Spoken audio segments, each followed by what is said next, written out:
Hello and welcome to you to Marketing Dilemmas podcast brought to you by Cognism. I'm Liam and each week we discuss real-world dilemmas faced by top marketers so we can share and learn from each other. Today my guest is Steffen, CMO at Dreamdata. So great to have you on the podcast, Steffen. So our audience can get to know you. Could you share with us 2 truths and a lie about yourself and your role? And I will try and work out which is the lie. Actually, I brought you 3 personal ones, Liam, so not so much about work. But that's fine. So here's the 3. I have 2 kids and are awaiting another one in October. I'm running my 8th marathon on Sunday, and I cold plunge every day before I start work. Oh God, that's actually really difficult. You played this game really well. All of those could be true, but I'm going to guess that the cold plunge is the lie because I feel like I would love to be able to do that, but I know that takes even more discipline than having to run 8 marathons. You're correct. I'm following all these longevity people and they always talk about the benefits of cold plunge, but just really haven't built up the motivation yet to jump into freezing water before I start working. It is actually so difficult. I do a bit of running as well, although I've only done 1 marathon. I applaud you for doing 8. That's insane, especially with kids as well, to find the time. But there's a local they've opened like up a new local community sauna near me. Nice. And a cold plunge. I've been like twice and I love it each time, but I just think like the amount of motivation I have to get to go. And even when I'm there, the first like cycle of the sauna and plunge is so horrible that I'm like, I don't know how anyone does this all the time. No, me neither. It's even like our office is near the harbor, so there's really no excuses for not doing it. But it's I can't amass the motivation to do it. It does make you feel great afterwards, though. But then also sometimes I feel absolutely exhausted as well. So I feel like if I did it every morning, I might just end up having a little nap at 2 p.m. by accident. But I know our CMO Alice absolutely loves it as well. She does it pretty much every morning in the winter. But then I think it's harder to get the cold water. Yeah. Anyway. Great to get that about you and know a little bit more about you.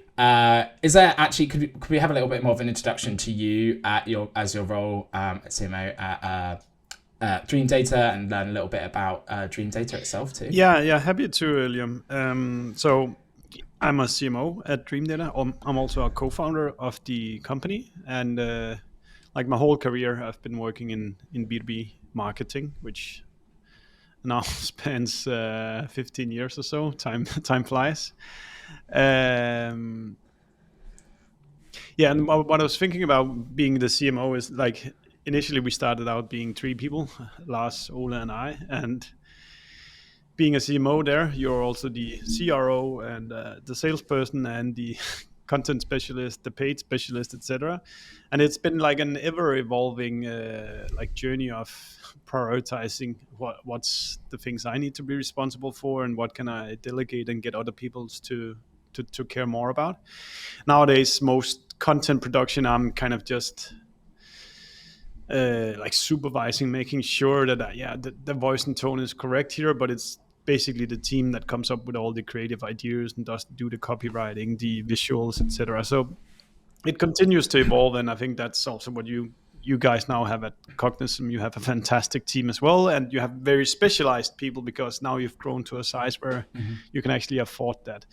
But so nowadays it's like, what are we responsible for in marketing? I think the whole story about Dreamdata, the positioning publicly of Dreamdata, the demand that our sales team works on, we are like 95% inbound driven. So our kind of main focus is really, are we getting enough demos? Are we not getting enough free trials through the door every single week? Because we know that if that starts dropping, then the sales team will start complaining, and sooner after that we'll start missing revenue targets. But so far so good, and we've been going at a good growth rate the last handful of years.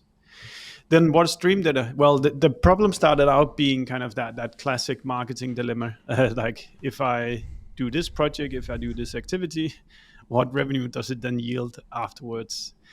And before Dreamdata, I was a marketing leader at a company called Airteam, and that we were selling to schools and to businesses with our screen sharing device.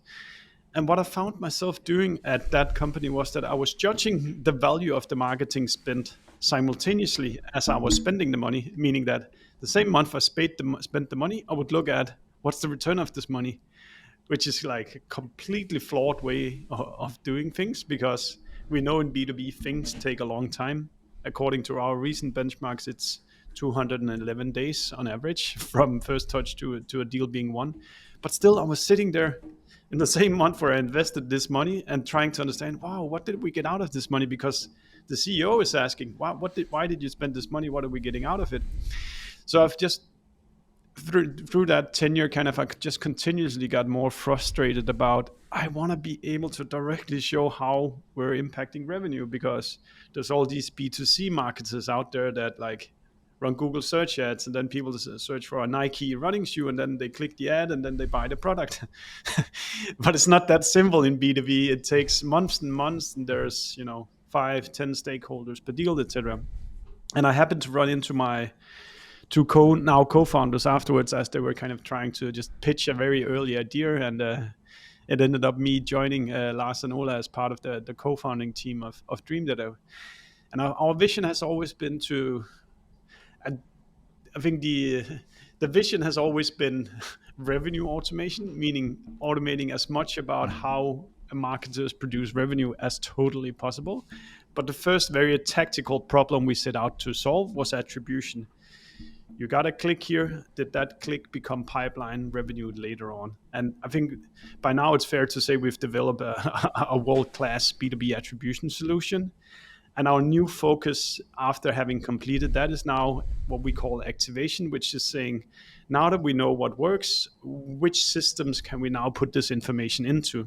Do we need to put it in front of the salespeople? Do we need to inform ad platforms? Do we need to help orchestrate audiences and so forth? So it's this kind of thing about knowing what works and then using that information to hopefully make our customers more efficient. Amazing. It's so good to be able to work on a product that is from a pain that you really felt yourself as well. Yeah. Then you feel like you've got a deep understanding exactly of what your audience needs. But yeah, and I'd love to jump straight in then and get what your dilemma is that you're bringing to the table today. And a bit about the lay of the land, I suppose. What's brought about this dilemma, and where you are with that challenge briefly as well. Yeah, and I really appreciated the having to think about a dilemma, and I framed the dilemma, the marketing waterfall challenge. I wrote to you before, Liam, about when we do marketing, we can do Google search ads for somebody who's directly searching to buy a product like ours right now. But you very quickly exhaust that option, and then you need to move upwards to maybe people that are kind of somewhat lurking around the category, and then you need to move higher and higher and up the funnel.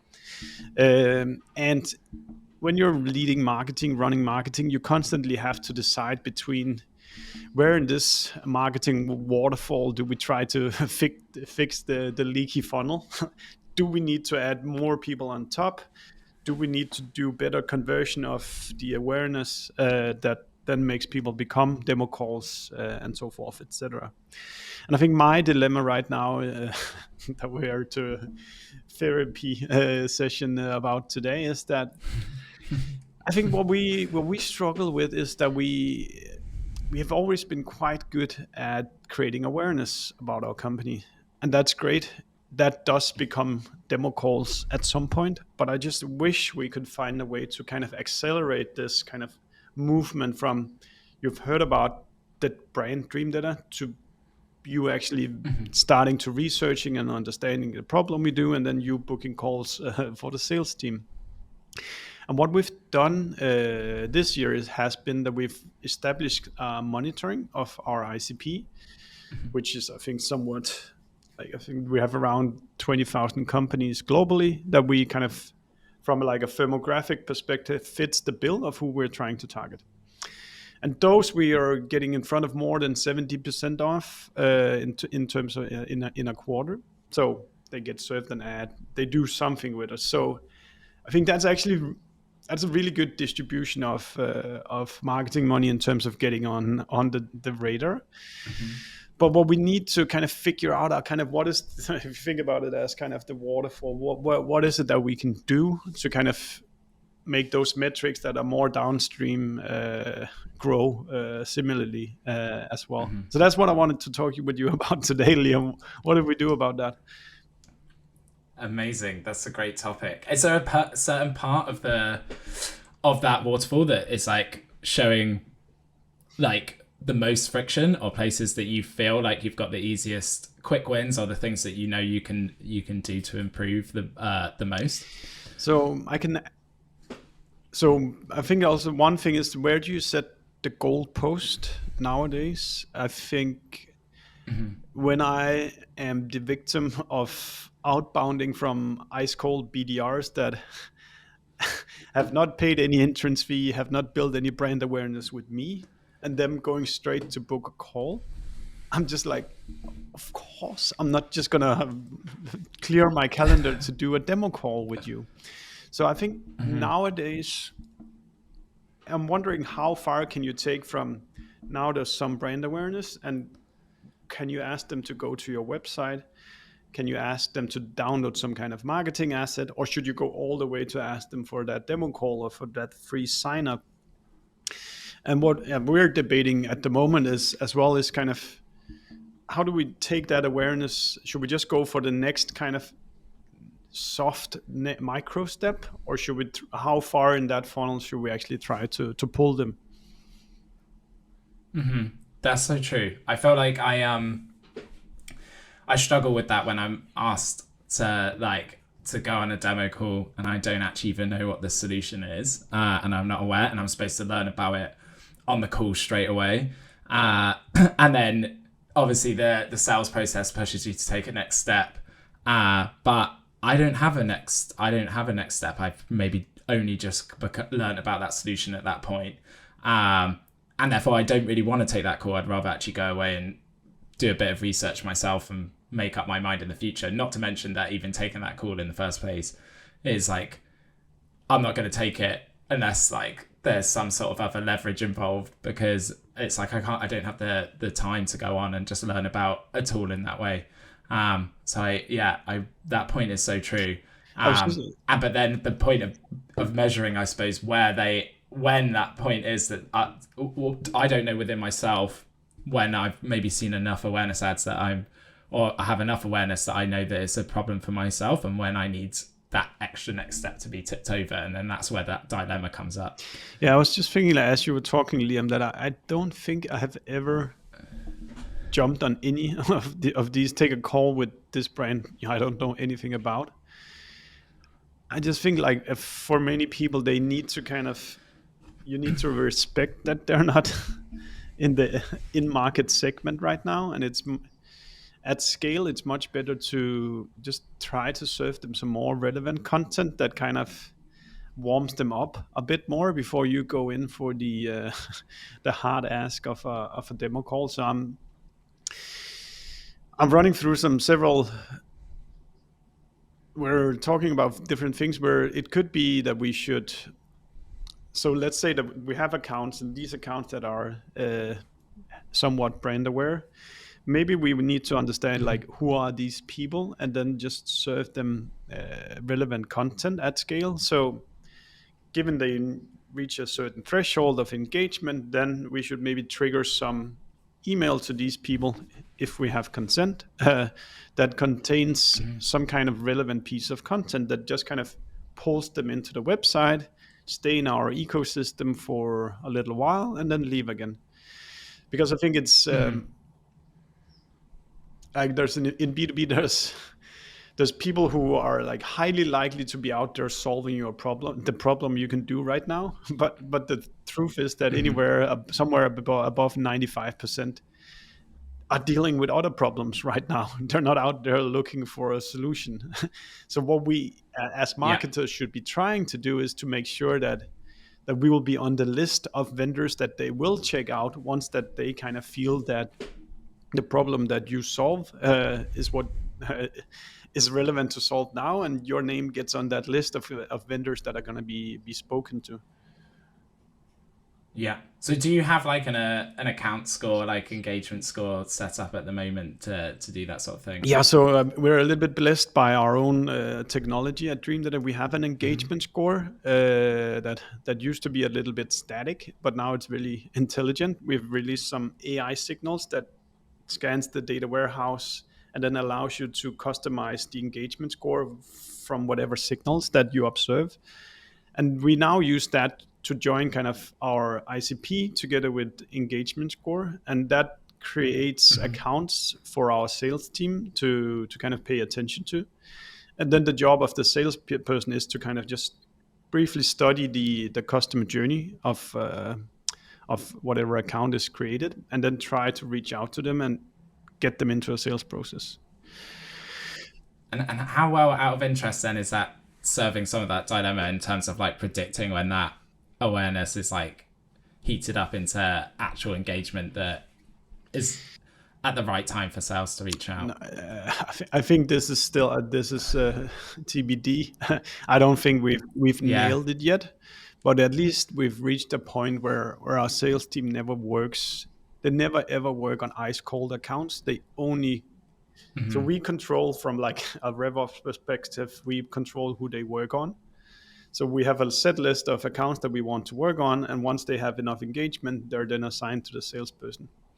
What I would like to solve from a marketing perspective is probably, continuously raising the threshold for when the salesperson gets involved, because I want to have as much quality going into the account before we waste or before we ask for the sales team's time. So that kind of thing, going from awareness to high engagement, is probably how I think about it right now is the right way to go about it. Yeah, because I always find with any scoring models you build, they're just like a constant work in process, because can you really score intent to buy? Like, it's so difficult to like map engagement to that intent to buy. So it's like, I think you're right. I think maybe the need for that benchmark to be extremely high is what's needed, because it's the assumption is that, oh, there's someone's shown a little bit of engagement, that's it, we'll reach out. But actually sometimes you're trying to push them then still too fast too soon. Which we all know, as we just were like just saying, then people aren't going to jump on the call. Sometimes it can even have like a negative impact on the sales process. I mean, it's like, just because you took part of a webinar or a LinkedIn Live is by no degree like a hand raise of I'm looking to buy whatever product that you're selling right now. For sure. So where is it showing up, I suppose, at the moment in your day-to-day like goals, that dilemma? Is that, I assume it's showing up in the turning it sort of into pipe layer, where you've got a high number of engaged accounts, a top level awareness there, but maybe not having that. There's the conversion rate into pipeline. That's the bit that you would be looking to improve. Yeah, and it's a good question, because I think there's multiple facets to it. Because if we go for this very soft marketing, obviously a marketing idea that we just want to give them some more nice content, then how long is it then gonna take before they like come inbound and say, now it's time to have that demo call? Because we have been doing very soft things so far, but it's also like the direct impact takes a long time. To give an example, we in the last quarter we launched a LinkedIn benchmark report that has been very well received and has generated tons of downloads. But these downloads are not people that are out there ready to book demo calls. But I'm very curious to kind of see how much patience we should have with these people. Will they then become demo calls in 6 months from now? Because maybe downloadable assets is not the answer if you need to produce demo calls, at least not in the short term. And maybe you need to add more mechanics to it afterwards. I think one of the things that we haven't done, we very deliberately just offered them people an ebook, download the ebook, and the only thing we then did to them was to put them on our newsletter list afterwards. What I would like to experiment a bit more with in the future is this like one-to-many AI kind of like follow-up. So saying, hey, name you downloaded our report, then my own version of whatever I found interesting, and then scanning whatever information is available out there about these people, and then putting in a question, because I think you need that kind of like one-on-one dialogue to kind of opening people enough up to say, hey, actually I do also actually want to like a demo of whatever your product does. So I think that's one of the things that I'm looking to try out a bit more in the future, how to kind of use AI to at scale do like a relevant like one-on-one message to people. Do you see differences, actually, this is just out of pure interest from my side, between segments? Because I think obviously getting that hand raiser, that inbound demo request is like the gold standard, but we're all aiming to achieve, and we want them to come inbound by themselves and show that intent. But I find often with like SMB, that's easier to achieve from the marketing you put out because of the amount of the account that you have to influence. So it's easier to get that demo, and then you get that demo request from someone who's going to have a position in the company that can drive it forward. But obviously when you're moving up to mid-market and enterprise, the process can take so long because you could get a demo request on one side, but it doesn't fit and stuff. And that's actually where then you do need the engagement score, because you need to do a bit of manual, like, or you need to do that outreach to engage the rest of the account.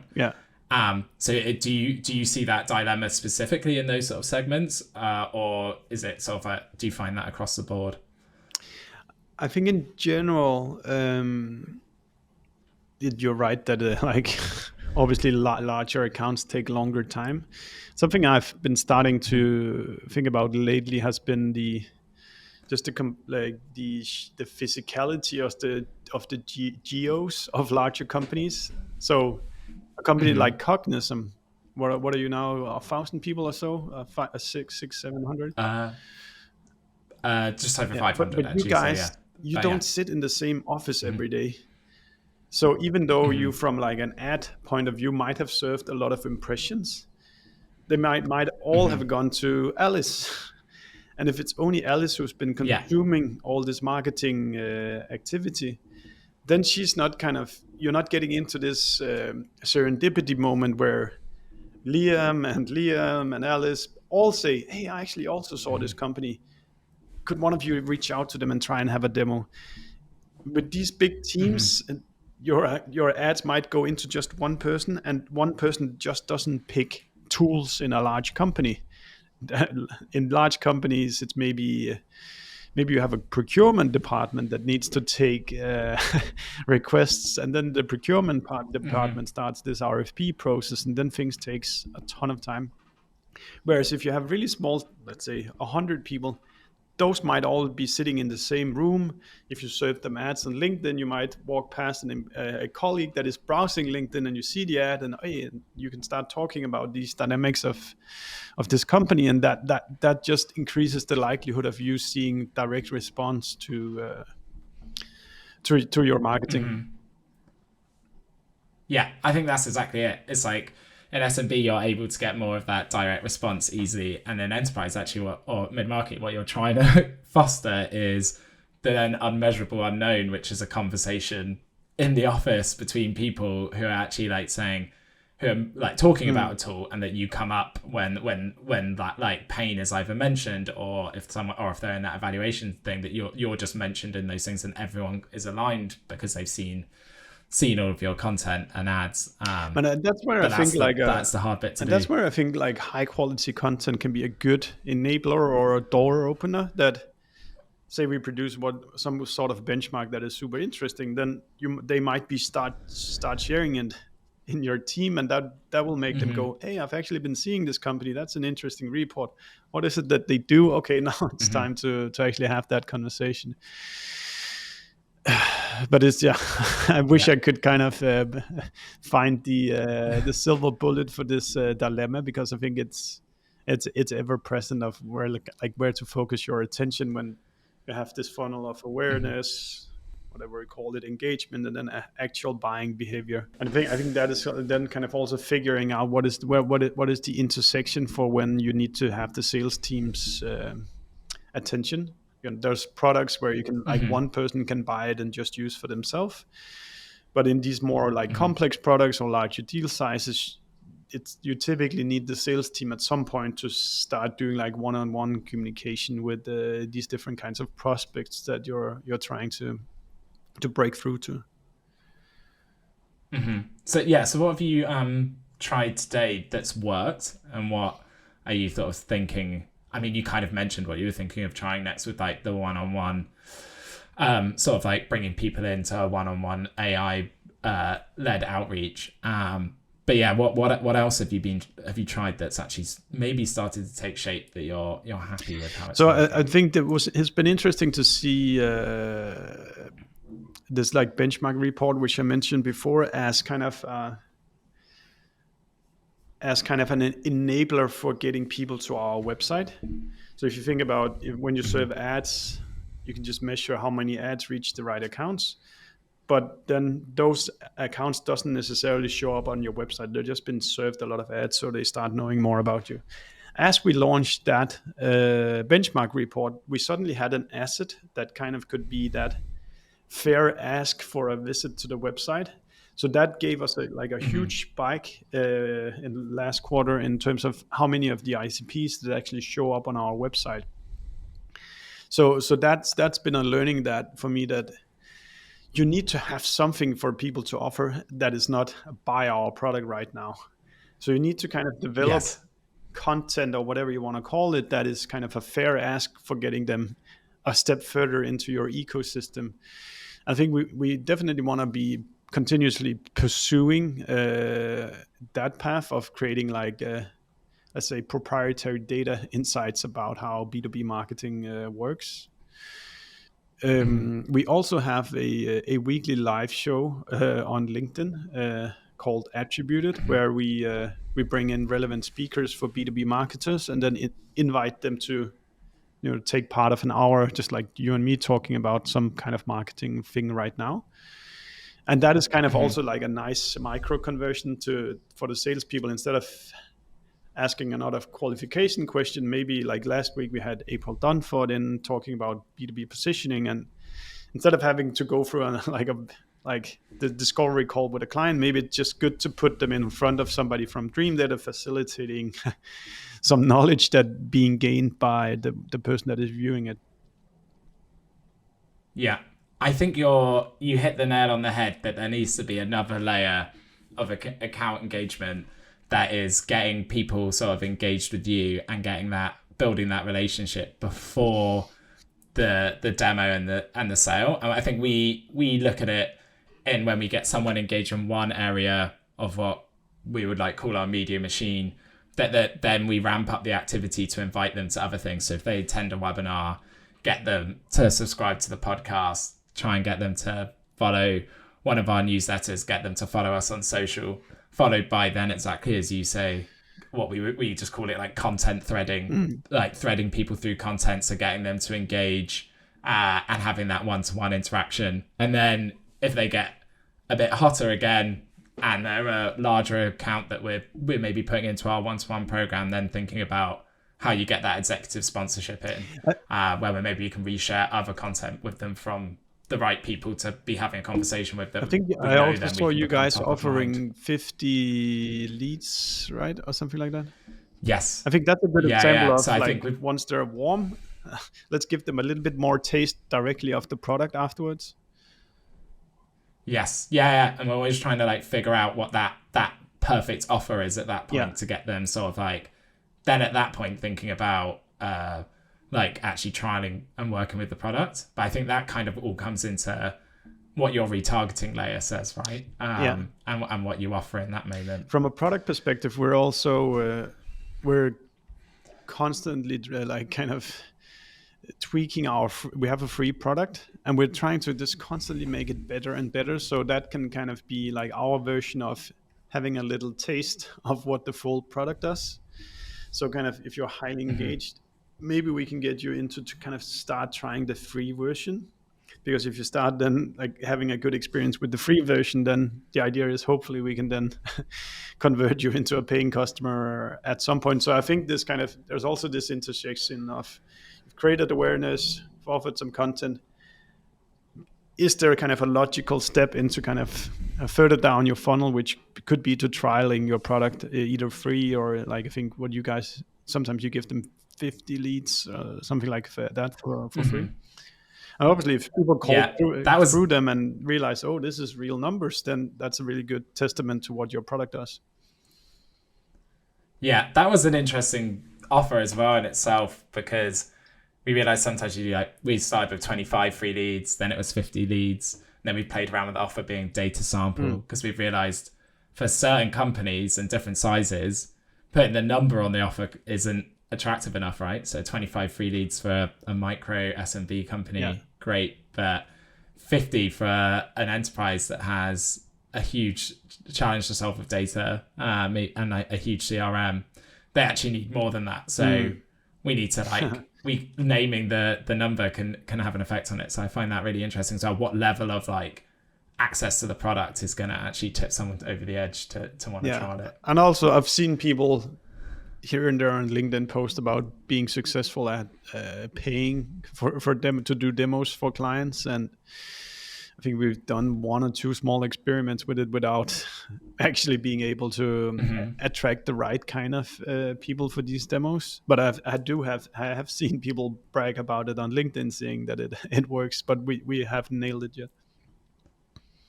Yeah, I have been interested to trial that as well, but we've been ideologically opposed to it for a while. But I think it'll be something I'd like to try on certain subsects. I mean, so what teams? Go ahead, Liam. Go ahead. Oh, yeah, I was going to say, what teams are like key to getting this like problem solved for you, like, and what would their involvement be, and do you see their involvement being? So I think traditionally you'd have marketing and sales that would have to work together here. Marketing to create the awareness and engagement, and then sales to take over the lead at some point.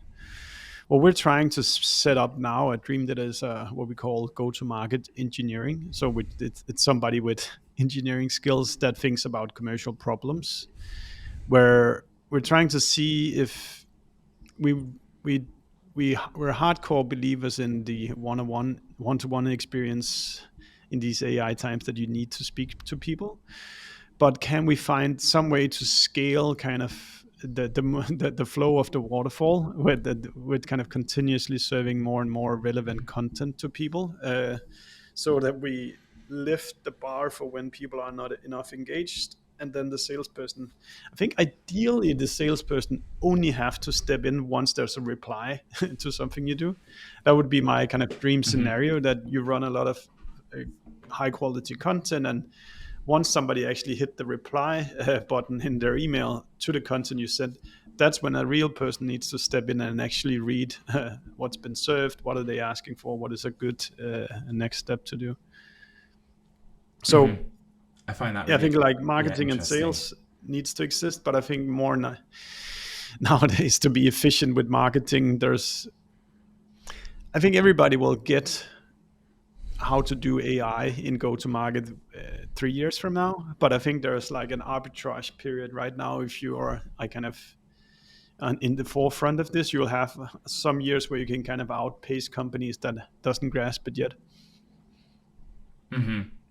Yeah, I find that bit really interesting. It's like when like no one knows well enough yet at what point you can like automate something with AI and that's a reasonable touch. At what point you need to get that human touch involved, because that's actually the necessary touch, and an AI one is not going to cut it. And how you like, where like it makes it, at the moment, it's really difficult to know where you can actually save time and help scale, and where it needs to be unscalable to really have impact. I think already now most people have a very good radar for like mediocre outreach. I just go straight to the spam button as soon as I can see this is somebody who's doing this at scale. I'm not wasting my time even reading this. It's just put it in spam and let me get on with my day. So the bar for the quality demand you need to have on the content you serve people is just super high. And whether it's a human or an AI who does it, that you know it matters. But but it doesn't really matter who does it. You just need to be like top, like 10 out of 10, 9 out of 10 quality content that you serve people at the end. Content still remains king, which I'm happy about. I think so too. At least for that's kind of the door opening path for me with most brands. I think. I don't want to talk to sales. And what sort of, like I don't want to talk to sales. I want to make up my own opinion, and I want to do my own research. And when I need the product, I'll tell you. But before that, let's not have a sales conversation. Yeah. You want to resist it for as long as possible, because unless you're ready to buy, the whole process is kind of it's painful sometimes. Like it's not like it doesn't. Everyone's so busy. It's just not a great use of their time. So, and I feel like we've got all the technology and medium to make sure that that's the case that happens. And ultimately, one of our things, our kind of mantra is like, Cognism being like make sales easier for it's a marketing team sort of mantra. If we can do that, if we can truly educate people before sales reach out, it does make their job a hell of a lot easier. That whole sales process works 10 times easier when they know that the person is like there, turned up, engaged, ready to listen. They don't have to run through pain points and questions and try and get reluctant answers out of them, because they're going to be offering them uphand because they're actually interested in getting this problem solved for themselves. Yeah, I think that's the exactly right philosophy for marketing, or B2B marketing in particular. That like whatever we do in marketing, there's no return on investment before the sales team gets the signatures signed. So we need to think about the whole customer journey of these accounts and how we. I think sometimes of the game of curling where you kind of throw a rock down the ice, and marketing is just the people sweeping the ground as much as we can before the rock hits the sales team. And what internal or external constraints are you currently working with in solving this dilemma? What things are holding you back on either side? I think like from things where I'm in control, I could say you would always like more budget. If I got more budget, maybe I can go from 70 to 90%, but maybe I can't because I'm already utilizing the current channels, to the best degree I can, and I need to find other ways of diversifying my awareness creation. What I mean by that is, if like we're running LinkedIn ads today, but can I find a way to target them outside their house or when they're playing a computer game? Like what are the other venues that we can go down? Is it Reddit or is it Bing, or where do I need to go to find the last 30% of the addressable market? That said, there's also this technical component of like orchestrating like very qualified AI outreach, which I'm not the master of myself, but we just made a hire now that we believe has the skills to try and solve this. So this might be a point for another dilemma in a year or so, figuring out whether that was the right decision or not. But I think there's some technical constraints that I don't have a lot of experience working with AI at scale for outreach that we will have to figure out as we go along. Because the last thing I want to do here is like low quality stuff, because we normally hold ourselves accountable for a very high quality experience when you deal with us. So if resources then and budget weren't a constraint, would you have like a mindset of like, obviously you mentioned like if you could increase coverage by doing like out of home. There's like resources in terms of like like an AI outreach expert. But are there other places that you feel like you could actually say you had that dream scenario that you feel like you could instantly plug, that you would double down on, that you think would make that measurable impact? I think we could probably spend a lot more money than what we do today.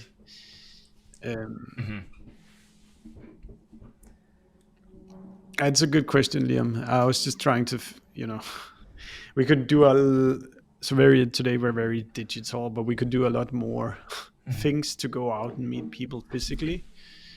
City by city. I've identified a qualified accounts in these cities, offer them dinners, sit down with them, like take them city by city. There's like loads of venues that we could buy. We have competitors aggressively buying influencers. We could do that more, trying to get influencers to post more. So yes, many ways to, I think it's just about, I very typically think about Seth Godin's tribes book, and then like map out how does your tribe of customers, like if it's surfers, like there's 10 spots that are the best spots in the world. There's the global competition, there's a magazine, there's influencers, and you just sit down and map out all these places that people in your tribe are looking, the conferences they're attending, the podcast they listen to, and yeah, there's plenty of venue. I'm happy to take a budget increase, Liam, if you're offering it. Yeah. I do that. I think that's a really interesting point, though, and we're facing the same. We're so digital, really, and we've been trying to expand the event program. And I think there was a while, like people were saying like events are expensive, all this sort of stuff. It's obviously nothing's ever dead. Actually, I think conversely, events and in person is some of the best ways of influencing an account and getting engagement with them. There's nothing better than meeting people in person. The problem is the cost of that and the resource time that it takes on the team. I think actually, if you start to get into huge budgets, that's one of the best places to be, because then you are supporting all of your digital work with actual in-person like meet and greets and conversations and actual connection that actually makes like a huge difference, even though sometimes it's extremely hard to measure that. So I think that's a really interesting point. I think that's why I'm always jealous of the big companies doing that they can turn up everywhere. Yeah, but just whenever I see the prices of booths at conferences, I'm like, what? Like it's so overly expensive. So I think where we've found success has been when we have self-organized stuff, or we've partnered up with another company to share the bill. Because there you can kind of do scrappy events that are still very cool. Like when we launched this benchmark report, we rented out a bar in New York, found a few stand-up comedians, offered like an open bar and some food, and a relatively controllable cost, but we still got somewhat 150 people in that room. That was a mix of our customers and prospects and friends, and that kind of mix that doesn't cost a lot of money. Whereas when you look at these like no, I don't want to name any names, but I think almost any conference I look at, the booth prices are just like, no, I'm not gonna pay this for a booth.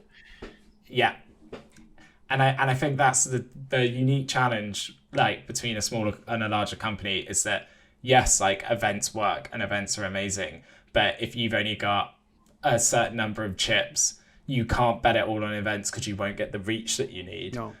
So you just have to be really smart and clever about it. And we do exactly the same, trying to like get the presence at those events, but at a price that is more reasonable. And then if you ever get to the size that you can got the budget to spare, then you can actually start to look at those things. Yeah. But like that booth cost is not going to be worth all the impressions that you can get on digital with a smaller like amount of bets to place. Another thing is what you said initially, Liam, about the constraints it puts on the team.